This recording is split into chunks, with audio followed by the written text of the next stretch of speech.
For today's topic, I think this is a really big one, an important one, especially for you parents out there or university or almost university students that are studying and trying to figure out what should I do and how do I future-proof my career for the next 5 to 10 years? What degrees are going to be obsolete because of AI?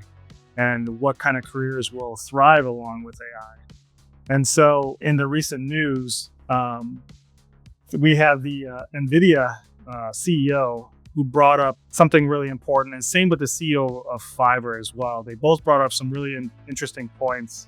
I'll start off with the more negative one, which I think is from the Fiverr, who basically says that, you may get replaced. You're probably going to get replaced unless you keep up with the technology. Also, with the NVIDIA CEO, what I read about that was really interesting. Is basically said it's the ability to prompt very well and using it really well alongside with what you're doing. I think an interesting point that I saw was, it's not the people get replaced by AI, but it's the people who don't use AI will get replaced by people who use AI. I think that's a really important point, and Absolutely. being able to prompt and do those things are, I think, really. Yeah, it's a good quote. And it's also kind of pushing yourself out of, I think we're probably going to, people that have been in the job market for longer. I was listening to an event with Sam Altman, and he was talking about how they were looking at the demographics that use ChatGPT. They're saying that it's so fundamentally different. Someone in their 50s versus sort of 30s and 40s versus 20s in how they actually utilize ChatGPT. The older you get, the more you're sort of looking at it like a search engine, unless you're not plugged in. The younger users sort of in their 20s are literally hooking it up to all their files. They're using the memory, and they're almost basing every single decision off of what ChatGPT guides them on.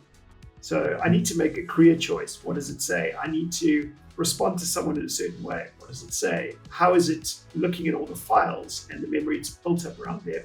So such a massive shift from where you look at someone, that's just saying, okay, well, how do I reset the cache on my browser? Yeah.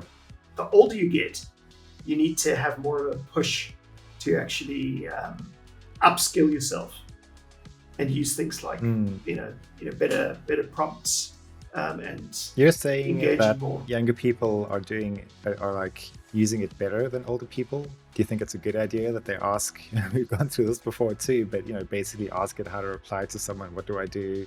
Should I take this job? Relying on it a lot.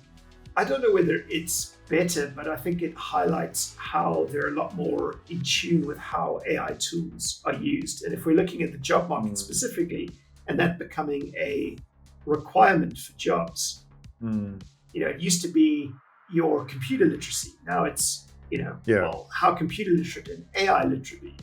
And I'm just saying that sort of generation is a lot further ahead than older generations who are maybe slower to adopt. Is this something new though, or is it just, this has always been the case if you think about it, right? Like, when computers first came out, and suddenly now it's like, there's Windows, and young people are jumping into Windows and we're like understanding it really well, but like older generations couldn't really figure out how to click around and open files and save things, and they'd lose their files all the time. And I'm just trying to think, like, taking a step back, is AI any different from any new kind of technology coming in? It's obviously a big game changer in that it's a huge, power creep, power curve to like suddenly start using it as opposed to someone who's not. But I do wonder if is anything fundamentally different from it. I'm curious. In video games, cheat codes let you skip months of grinding to unlock special abilities instantly. Have you ever wished for something similar for your software challenges? What if there's a way to instantly access 20 plus years of specialized expertise instead of developing it all internally? What if you could solve in weeks what might otherwise take months or years? Would you agree that most organizations face a steep learning curve when implementing new software solutions? At my company Impact, we serve as that cheat code for companies looking to transform complex software into intuitive experiences that users love and that drive real business results. Would it be valuable to explore? And how might this work for your specific situation? Visit impact.io for a free strategy session focused on your unique challenges.